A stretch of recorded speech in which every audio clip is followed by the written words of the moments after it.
Tadep, Tiptap. A woman was walking down the street at midnight when she heard a Tadep, Tadep, Tiptap sound behind her. She looked around, but there was no one there. She went on walking, only to hear again the Tadep, Tadep, Tiptap. Again, she looked around to find no one there. She was frightened and ran to the bus stop. The Tadep, Tadep, Tiptap followed close on her heels.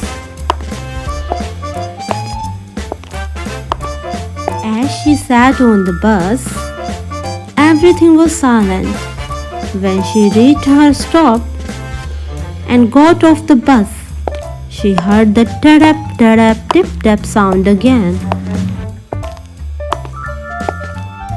She looked around, but there was still no one there. The woman was now terribly frightened. All the way home, Tadep, Tadep, Tiptap, up the stairs, Tadep, Tadep, Tiptap. As she stood at the door of her apartment, fumbling for her keys, she saw a man in a black cloak coming up the stairs. The man looked at her strangely and said, "In my opinion, the heel came off your sandals."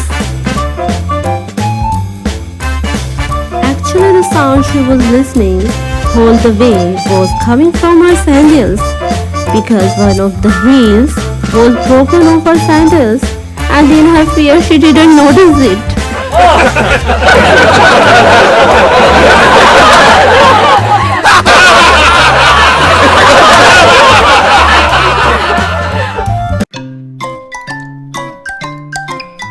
Saving watermelon. Trick went wrong. There was a farmer named Tinku who grew watermelons in his field. Unfortunately, his farm was close to a main road, and he had been constantly facing the problem of watermelons stolen by people during the night.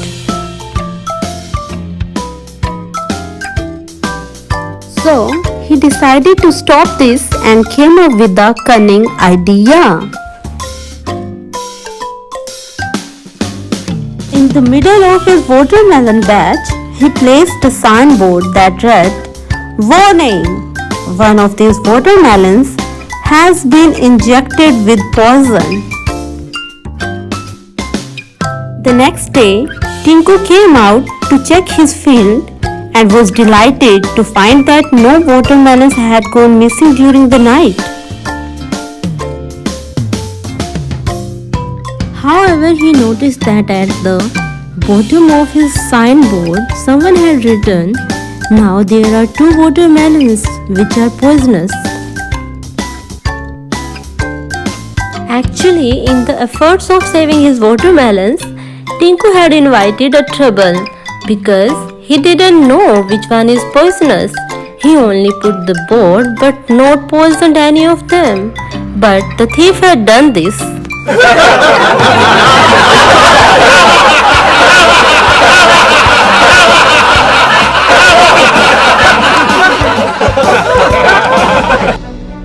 Return of Dead Lady.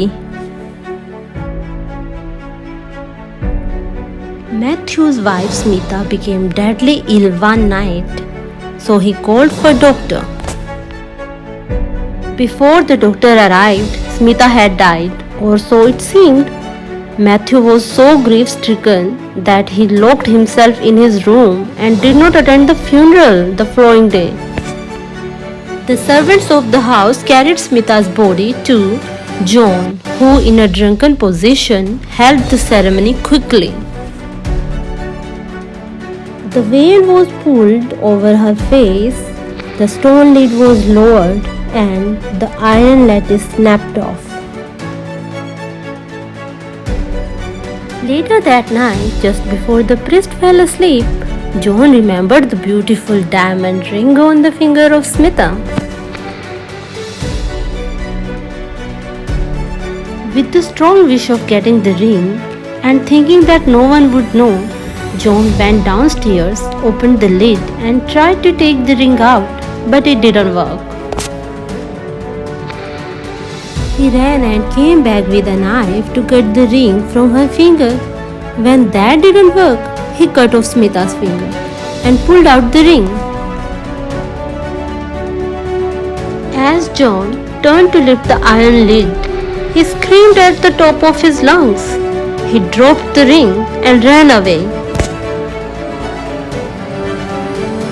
Smita was awake, mourning, and with an evil smile on her face, held her severed finger towards him. Wearing nothing but her silk dress, Smita went back to her house, knocked on the door, rang the bell, but to no avail. The servants had all gone to sleep. She lifted a heavy stone, threw it at her husband's window, and waited. Matthew came to the window with a sorrowful look on his face. Suddenly, to her surprise, he yelled, "Go away! Why must you torture me so? Don't you know my wife has just died? Let me mourn, and do not bother me again." With this, he shut the window. He did not realize it was his wife Smita who had thrown the rock at the window. Smita repeated her actions, again throwing a rock at the window. Matthew opened the window again and she yelled to him, "I am no one but your so-called dead wife. Now come down here and open this door, unless you would like me to die a second time on our doorstep." "You are a ghost then," Matthew said to Smita. She said, "No, for ghosts don't bleed. Now come down here before I catch my own death of cold." With a joyous look on his face, Matthew came down to meet Smita and took her inside, where he called the doctor one more time and told him the news. "My wife wasn't dead. She's alive." John was thinking Smita had become a ghost and chasing him for getting back her diamond ring. That's why John was hidden in his house and was afraid without knowing that Smita only wanted to thank him. She had not died after all, but had gone into a coma. When he cut off her finger, the pain woke her up.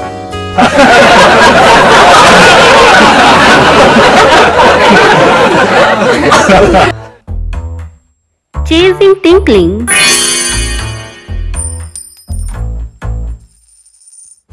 On a dark night, Nandu, a young man, was walking home after watching a late-night movie through a deserted street.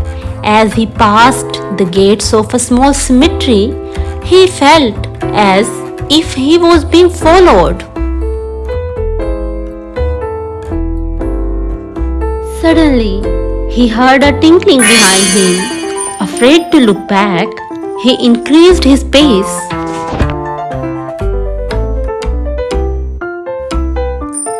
The tinkling continued, getting louder. Finally, unable to ignore the sound any longer, he turned around.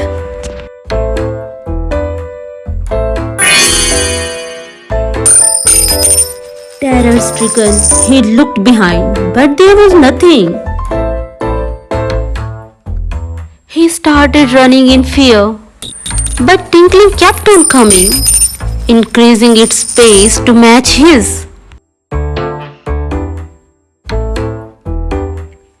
As Nandu stopped, The sound of tinkling also stopped. As Nandu slowed, tinkling also slowed. He finally arrived home. As he put off his clothes to change night dress, he noticed that there were some coins in his pockets. Now, Nandu had understood the tinkling he was listening through all his way was coming from the movement of coins in his pockets.